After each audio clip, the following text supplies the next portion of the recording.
Olá, meu nome é Delor da Costa, tenho 41 anos e estou dando meu depoimento aqui para as amigas e amigos que compõem o grupo GAPA BH, Grupo de Apoio Pós-Adoção. Eu agradeço primeiramente o convite feito pela Heloísa e posteriormente pela Eranice, a qual nós trabalhamos, o que seria importante compartilhar nesse vídeo.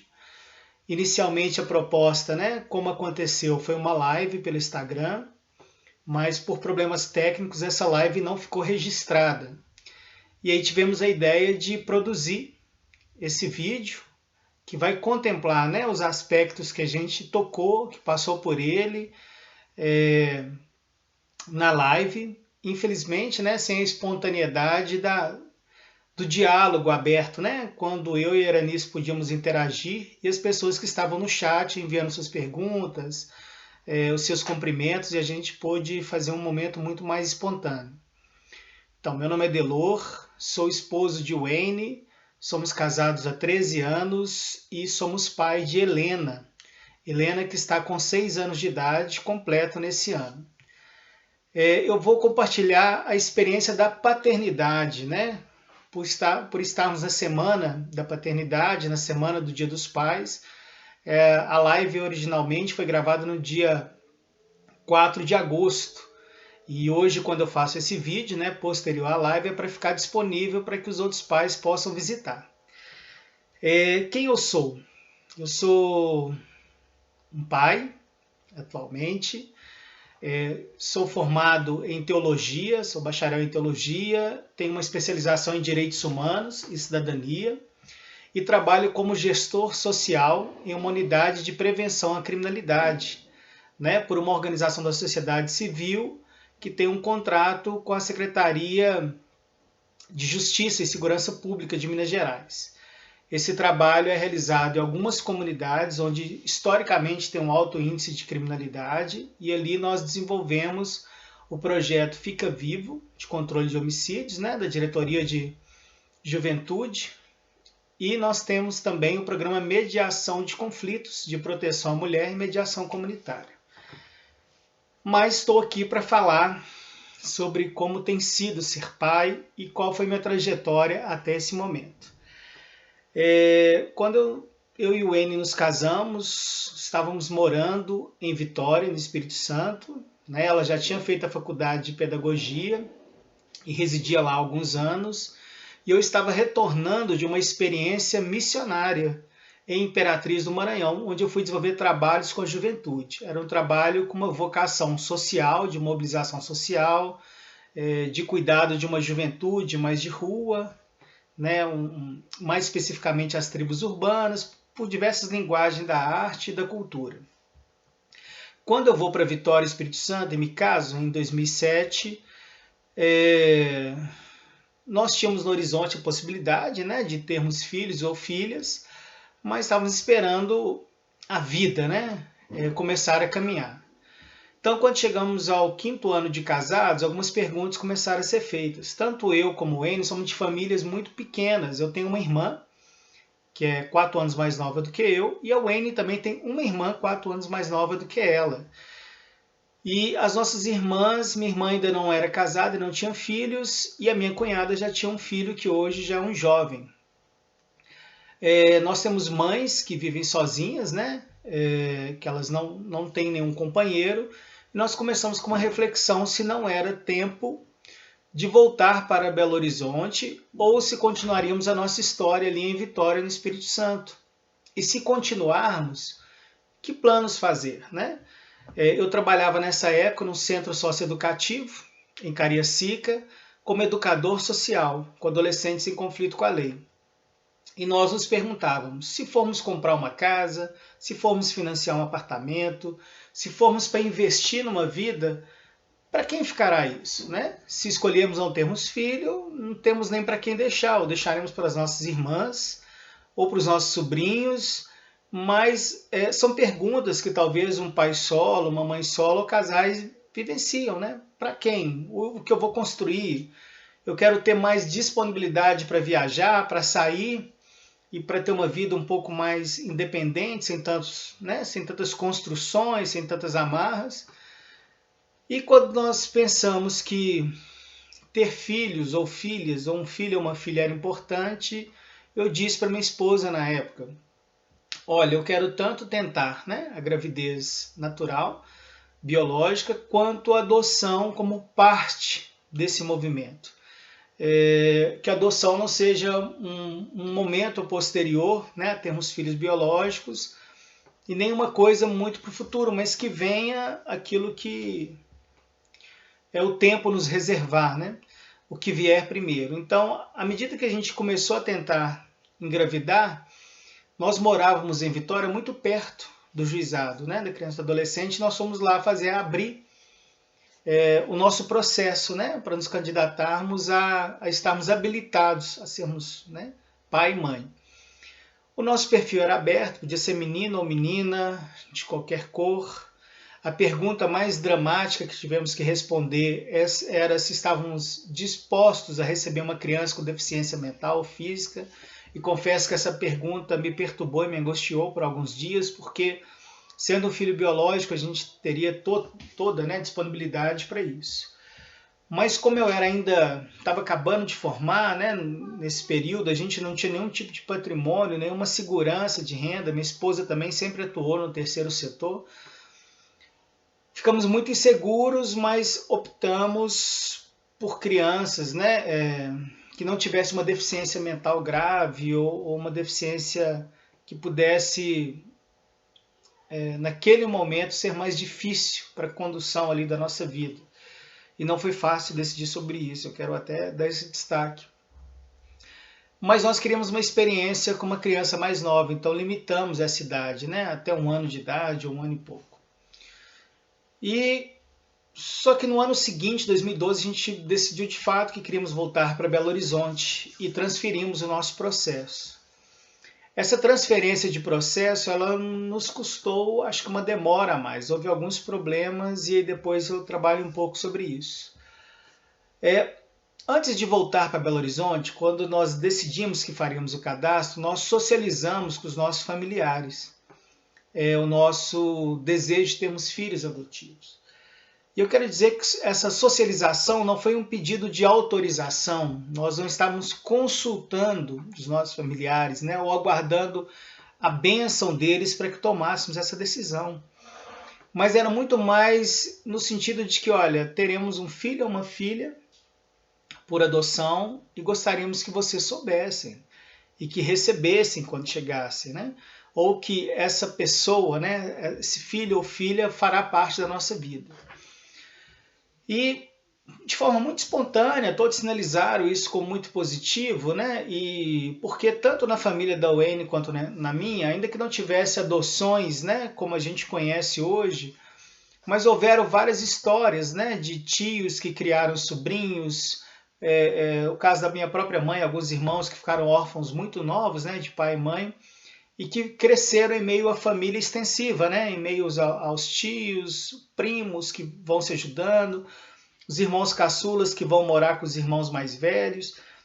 Essa experiência, né, do filho ou da filha de criação que sai da zona rural para tentar uma oportunidade de estudar no município mais desenvolvido, na cidade. Então, essa experiência de cuidar uns dos outros é algo que está presente tanto na família da minha esposa quanto na minha. Esse cuidar uns dos outros. Então, acho que isso ajuda muito, além da minha adolescência ter sido, né, num bairro de periferia, em Belo Horizonte, na região noroeste, onde as pessoas geralmente conhecem os filhos uns dos outros, os filhos até chamam de tias, né? As mães dos seus colegas, as pessoas que se visitam, se cuidam, correm o olho no filho ou na filha do outro que está ali na rua, e nós socializamos com as pessoas. Bem, em 2013, né, em 2012, retornamos a Belo Horizonte, fui trabalhar novamente na área social, no Morro das Pedras, na região oeste de Belo Horizonte, num projeto, tanto eu quanto minha esposa estávamos juntos, né, no serviço de convivência e fortalecimento de vínculos para crianças de 6 a 14 anos.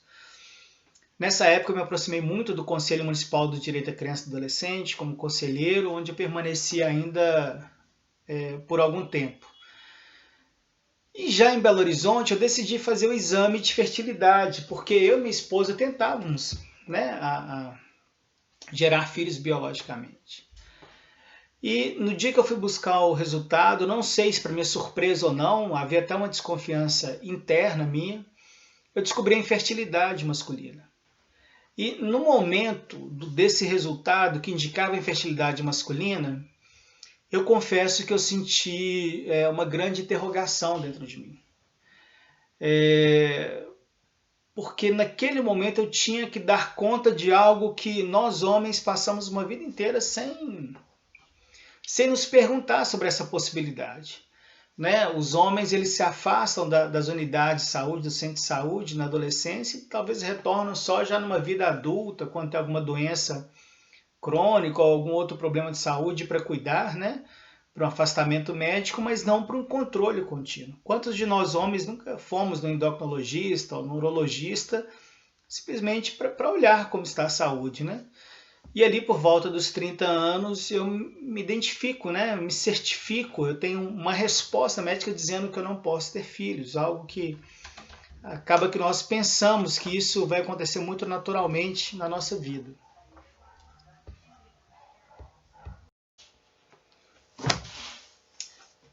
Então, voltando, né, a pensar sobre isso, como que é difícil para nós homens pensarmos essa história da paternidade como algo que está inerente à nossa vida, né? A nossa masculinidade, ela não é trabalhada para vivermos o momento da paternidade. Né? Muitas vezes a gente se projeta ao longo da adolescência para as relações sexuais. E sobre a possibilidade dessas relações gerar filho a qualquer momento, como se isso fosse automático, como se isso fosse natural com qualquer homem, qualquer mulher. E eu acho que a infertilidade é algo que nos leva a pensar como essa possibilidade não é real para todos e para todas. Muitas vezes ela é atribuída à mulher, mas no nosso caso, a fertilidade não foi um fator que determinou a busca pelo processo de adoção. Nós já havíamos feito esse movimento. Mas no dia do meu resultado, eu decidi ligar para o meu pai. Meu pai, né, não vivia com minha mãe, morava no interior de Minas Gerais. E quando eu compartilhei com ele, eu confesso que o momento de falar sobre esse resultado foi um certo momento de angústia e de sofrimento. Mas foi muito interessante, eu percebi um acolhimento importante do meu pai. Também percebi na voz dele um certo, não sei se dá para perceber sempre, né? Um tom de sofrimento e de preocupação que levou ele a me ligar mais dias posterior para saber como eu estava em relação àquele resultado. Também eu quero dizer que o resultado da infertilidade não me levou a buscar nenhum tipo de tratamento para reprodução. No momento que eu recebi o resultado, já estava caminhando, né? Era um momento que já tinha um pouco mais de 2 anos que eu tinha me inserido, né, no Cadastro Nacional. E quando começou a caminhar, próximo aos 3 anos, né, antes da chegada de Helena, eu comecei a viver, foi um processo de angústia interior, quando eu comecei a pensar, olha, tem demorado, né? Eu sei que existem pessoas no nosso chat lá no dia da live, alguém disse que esperou 8 anos, né, pela chegada da criança, do filho ou da filha. Mas eu comecei a pensar, olha, se biologicamente eu não posso ser pai, e se o processo de adoção tem demorado, se eu precisar reiniciar esse cadastro em algum momento, eu tinha essa dúvida, talvez seja um sinal de Deus, da vida, que nós devemos ser um casal sem filho. Afinal, quantas pessoas, né, homens e mulheres e casais optam por não ter filhos e filhas, e isso não é um problema existencial para nós. Né? Poderíamos ter outro planejamento de vida, outro modo de viver. Né? E aí, como eu não busquei nenhum tipo de tratamento, de intervenção sobre isso, foi chegando próximo ao final do ano de 2014, e eu conversei com a minha esposa e falei, olha, no início de 2015 eu vou fazer esse movimento em relação ao juizado, à infância, e vou dizer que eu gostaria de retirar nosso nome do cadastro, porque é uma espera, né, que você não trabalha, não tem como você montar um quarto, não tem como você se organizar para saber se será um menino ou uma menina, como serão as coisas. Você não tem um nome para você chamar, para idealizar. E eu comecei a entender que a minha paternidade talvez seria vivenciada nesse cuidado que eu passei a ter nos projetos sociais, que seria no socioeducativo, que seria no desenvolvimento comunitário, né? Em 2014 eu estava trabalhando no bairro das Indústrias, numa organização social, né? Cooperação para o Desenvolvimento e Morada Humana, no programa Comunidade Viva, que trabalhava com moradores ali. E eu falei, olha, eu acho que a minha vida, eu posso exercer cuidado, né, com as pessoas, nesse sentido, não talvez um cuidado na vida privada, né, como alguém para você se dedicar, mas eu posso exercer valores que talvez me preencham, né, e que isso não seja uma falta para mim. Mas indo para uma reunião do Conselho da Criança e Adolescente, ali no bairro Santa Teresa, em Belo Horizonte, numa tarde, minha esposa me liga, né? Eu estava quase chegando para uma reunião, ela falou assim, olha, chegou a nossa vez. Isso eu acho que era dia 16 de dezembro de 2014. Ligaram para a gente da vara e eles querem nos apresentar o processo de uma criança que precisa ser inserida, né, em uma família substituta. E eu fui para a reunião, eu estava assim, até calado, e aí quando eu pedi a palavra na reunião, eu falei, gente, minha esposa me ligou para dizer que amanhã é para a gente ir na vara da infância. E aí as pessoas que estavam comigo na reunião começaram a comemorar e falaram, você se tornou pai, vai embora, não precisa ficar aqui na reunião. Mas eu estava meio que paralisado, assim, eu não sei descrever aquela semana, parece que eu fiquei num estágio de suspensão mesmo. Eu compartilhei com a minha mãe, com a minha irmã, fui falando com as pessoas e quando eu liguei para o trabalho, as meninas, inclusive algumas delas né, entraram na live, a Vanessinha, a Vivian, mas a Hélida e todas as outras pessoas que a gente trabalhava, falaram, não, Delô, não precisa vir, a gente vai ver como é que funciona essa questão da licença paternidade para adoção, mas vai cuidar da chegada da sua filha ou do seu filho. E a gente foi conhecer o processo no dia seguinte, era uma menina, e nós falamos que queria conhecer a menina, inclusive tinha uma observação. Como estava próxima da semana do Natal, né, era dia 17, a gente ia tomar uma decisão até a sexta-feira, né, 72 horas, porque mesmo que a gente optasse pela criança, a gente ia pegar um período de feriado, ia ter que aguardar depois do Ano Novo.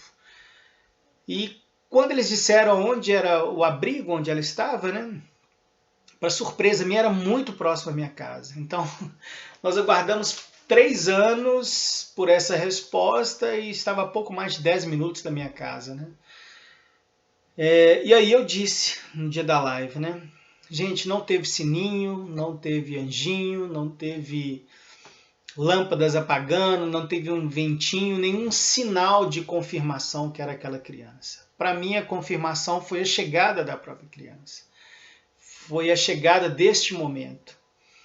E nós podemos pegar ela rapidamente no colo naquele dia, né? Helena tinha de 6 para 7 meses. No dia seguinte, voltamos para dar um alimento, para trocar a fralda. E não lembro se foi naquela mesma sexta-feira, naquelas mesmas semanas, amigas de trabalho prepararam um grande chá de fraldas. A minha gerente, né, a Vivian, na época, doou um berço para a chegada de Helena. Ela, me parece que foi ela e a mãe dela, foi muito emocionante isso tudo. A minha cunhada com as primas da minha esposa também organizaram, né, algumas coisas. Alguns familiares que tinham bebês começaram a doar.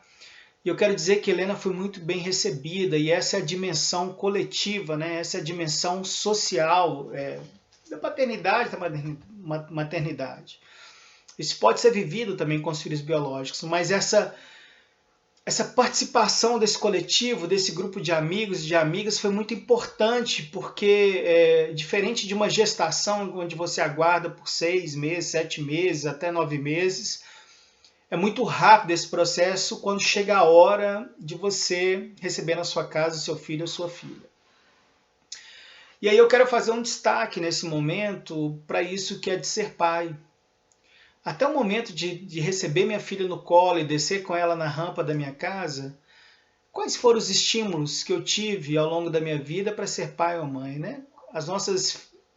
Minha filha hoje, né? As nossas companheiras e as nossas irmãs, ao longo de toda uma vida é estimulada desde a infância a cuidar da filhinha, do filhinho, até a mamadeirinha, as bonecas que fazem xixi, as bonecas que trocam fralda. E nós homens não pensamos sobre isso, né? Muitos dos meus amigos, eles falam que quando foi pegar o filho ou filha tinham medo de machucar, de quebrar, medo de na hora de trocar a fralda cometer algum erro. Porque esse cuidado, esse tipo de afeto, esse tipo de masculinidade afetiva delicada, ela não é trabalhada com nós homens. Parece que a delicadeza não faz parte do universo masculino e isso é muito prejudicial. A falta da delicadeza, do cuidado, desse estar atento, né? A palavra pai parece que está até associada a outros grupos de palavras, né? Patrimônio, poder, patriarcado, a coisas que hoje a gente percebe o efeito, muitas vezes até tóxico dessas palavras mesmo, né? Muitas vezes é um poder sem afeto, sem carinho, sem cuidado, sem delicadeza.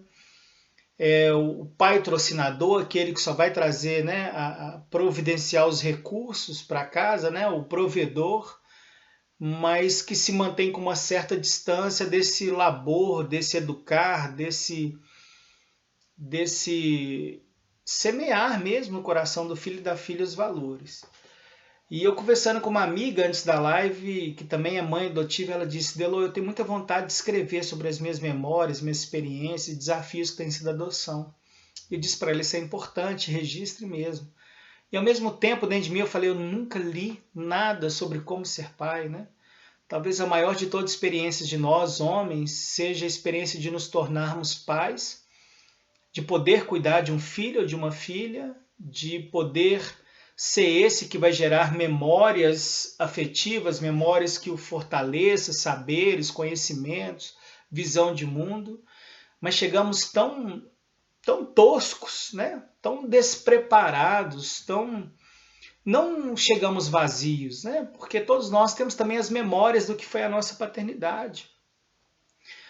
E muitas vezes na nossa paternidade, quando chega o nosso momento, a gente só quer demonstrar o que a gente gostou ou não gostou em relação àquela que tivemos, mas não buscamos nada novo, não buscamos entender como viver esse momento. Então, para mim, tem sido muito importante, e aí eu quero caminhar para uma reflexão, né, que nós falamos na live, que para mim é desafiador ser pai de menina, porque eu nunca fui mulher. Eu não sei o que é ser mulher, mas eu tenho uma mãe, eu tenho uma esposa, eu tenho amigas, eu tenho uma irmã, e eu estou inserido numa sociedade machista, que comete feminicídio, uma sociedade que é violenta, que é misógina, uma sociedade onde se tem até uma cultura do estupro, né? Uma cultura de assédio sexual que é banalizado, que é normalizado nas relações. As mulheres são muitas vezes objetificadas, né, por nós homens, e isso foi aceito como algo natural, como um traço nosso. E eu preciso me desconstruir dessas coisas, eu preciso trazer esses valores que eu tenho, essa formação humana, né, que vamos tendo a partir de uma consciência, de um entendimento, onde os processos de trabalho, as novas relações, né, talvez até mesmo a reflexão acadêmica e em outros espaços que vamos ouvindo sobre essa masculinidade, eu preciso que na minha relação com a minha filha eu me desconstrua disso tudo que eu também carrego. Eu posso não ser um feminista, né, como ser um homem feminista, mas eu posso me desconstruir desse machismo e ouvir o que as vozes feministas têm a dizer. Ouvir o que as mulheres têm a dizer sobre os desafios de ser mulher, ouvir essas experiências e pensar como isso pode me afetar para que eu tenha uma paternidade mais assertiva com a minha filha, né? Além de todo o afeto, além de todo o cuidado, além de ser que eu possa prover coisas, né? Alimento, medicamento, lazer, mas como ter uma educação emancipadora, uma educação que torne essa mulher protagonista, torne essa mulher forte para encarar a sociedade. Ou que potencialize isso, né? Que já está nela. Não sou eu que vou torná-la forte, mas eu posso potencializar. E tem um outro desafio, além de ser um pai de uma menina, é ser pai de uma garota negra, de uma menina negra. Estamos numa sociedade racista, com uma raiz escravagista, escravocrata, um modelo, né, social que tenta silenciar esse racismo, mas que nós sabemos que existe, todas essas desigualdades, e que eu não vou poder dizer para minha filha como eu superei esse racismo, porque eu nunca fui negro. Então essas coisas estão o tempo todo comigo de como fortalecer, por meio dessa paternidade, essa minha filha, para que ela encare o mundo quando ela tiver que encarar sozinha, no colégio, no ônibus, na escola, no trânsito, como que vai ser para mim lidar com ela retornando para casa, se em algum momento ela for, né, vítima dessa violência, desse preconceito, desse racismo, dessa misoginia. Então é uma paternidade que me coloca o tempo todo disposto a pensar sobre isso. Eu nunca vivi nenhum tipo de preconceito ou discriminação por ser pai adotivo. Às vezes eu percebo um certo constrangimento de algumas pessoas de perguntarem sobre isso, né? Quando eu estou sozinho com a minha filha, não. Porque eu acho que algumas pessoas devem imaginar que a minha filha, que eu sou casado com uma mulher negra. Acredito que quando minha esposa também está sozinha com ela, as pessoas não devem pensar sobre isso. Devem imaginar que ela é casada com um homem negro. Mas quando estamos juntos como família, não tem como omitir. É algo que está posto, é algo que é visível. Então essa visibilidade da adoção, para mim, também é algo extremamente positivo, tranquilo. Foi falado até na live, é muito interessante como algumas pessoas tendem a pensar que a adoção é uma ação social. E eu quero dizer que minha família não é uma ONG. A minha família não é um projeto social. A minha família é um espaço de desfrutar e vivenciar os afetos em intimidade, em amor. Tem muita gente que quando vem abordar essa questão da adoção, fala, olha, quando a minha vida financeira estiver tranquila, quando eu estiver aposentado, quando meus filhos estiverem criados, eu vou tentar adotar, eu preciso ajudar alguém, isso é um grande ato, isso é uma grande ação, é um gesto nobre. Não. Pode ter, né, a gente pode dizer de alguma nobreza, de alguma maneira, em qualquer paternidade ou maternidade, mas a adoção é para trazer alguém para essa experiência da intimidade. Eu não estou buscando realizar nenhum tipo de projeto social ou de experimento social com a adoção. Estou trazendo alguém para compartilhar a minha vida e para que essa pessoa tenha alguém para compartilhar a vida dela e para que ela viva em um ambiente de afeto, de respeito, de motivação, de exortação, de conselho, de experiência mútua, de amor, de perdão, de espiritualidade também. Mas é um ambiente familiar, é um ambiente com erros, com acertos, é um ambiente dialogal, é um ambiente onde ela vai viver experiências de frustração, de tristeza, de superação, mas também de solidariedade, de afeto mútuo. Vamos viver na experiência da família os lutos, as celebrações também da chegada de outras vidas. Helena vive a experiência da chegada do primo dela, né, do meu sobrinho, do Estevão, filho da minha irmã e do meu cunhado. Então ela viveu a experiência de ver um primo, um outro familiar chegando. Então a adoção para mim é isso, não é um projeto social. Minha família não é uma ONG. Minha família é um ambiente de experimentar intimidade, de experimentar não só as relações consanguíneas, não é isso, mas é um lugar de experimentar a amizade, o afeto, o amor e a promoção uns dos outros. É, eu acho que essa é a minha experiência. Eu lembro que no dia que eu fui me dirigir, né, para a vara da infância, não sei se foi para entrevista juntamente com minha esposa sobre essa nossa decisão da adoção, o bispo, né, Robson Cavalcante, de Recife, ele tinha sido assassinado pelo filho adotivo, na mesma semana. E algumas pessoas disseram, olha, você vai começar uma empreitada em que você não sabe quem é essa pessoa que vai chegar na sua vida e na sua casa. Você está disposto a isso mesmo? Mas quais de nós sabemos, né? Como os filhos ou filhas biológicos, nossos irmãos e irmãs, nosso pai biológico, nossa mãe, qual é o dia de amanhã deles, sobre a saúde mental, sobre a sua disposição ao afeto, ao amor, ao cuidado, como será essa família. E nada disso me impediu de ter tomado essa decisão. Sou um pai feliz, que me sinto desafiado. A minha filha não é uma extensão do meu corpo, eu não tenho controle sobre as emoções dela. Ela não existe para responder às minhas expectativas, muitas vezes ela nem vai responder. Ela tem a personalidade dela, ela tem o temperamento, o jeito dela de reagir aos carinhos, às correções, de nos desafiar, de nos questionar sobre a vida.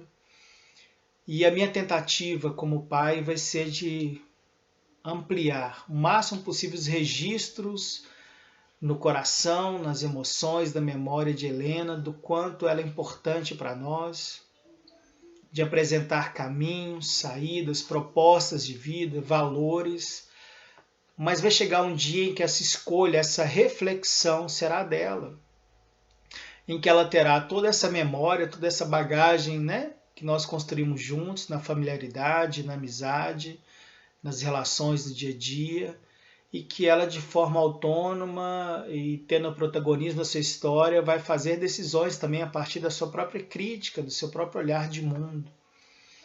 Eu desejo que quando chegar essa hora ela seja madura o suficiente para tomar escolhas assertivas, escolhas boas, caminhos de vida, né? Caminhos de paz.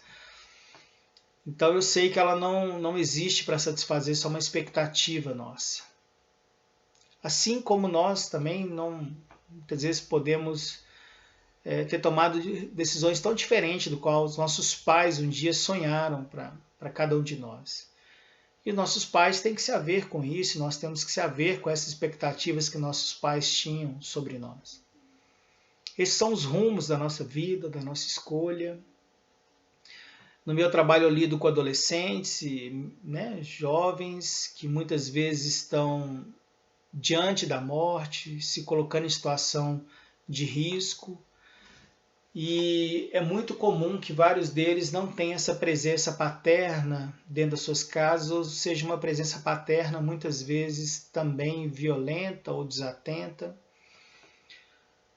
Mas eles têm uma experiência de afeto, seja na família extensiva, entre os vizinhos, com a avó, que isso serve para muitos deles se fortalecerem, criarem uma resiliência, uma possibilidade de enfrentar a vida. Em outros, essa carência parece muito mais forte.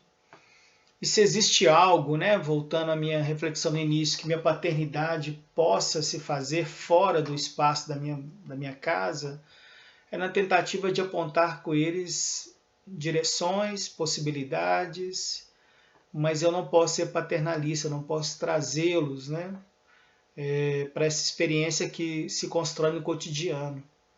Então isso para mim hoje é muito sério, né? E que me leva a querer pensar mais sobre paternidade. Essa possibilidade de construir no cotidiano uma manhã que seja melhor. Eu desejo que na formação, que no amadurecimento de Helena, né? Para sua vida adolescente, para sua juventude, nós possamos apresentar e trazer contribuições interessantes. Eu deixo essa conversa aberta para os pais. Eu acho que é necessário que a gente discuta mais esse ser pai, as nossas masculinidades, as nossas expectativas, as nossas frustrações. Acho que as mulheres promovem muito mais espaços para que elas façam essa discussão. E fica o meu contato, né? Tanto pelo WhatsApp do grupo GAPA, a qual estou conhecendo agora. Esse vídeo está sendo feito, eu vou colocar num canal do YouTube.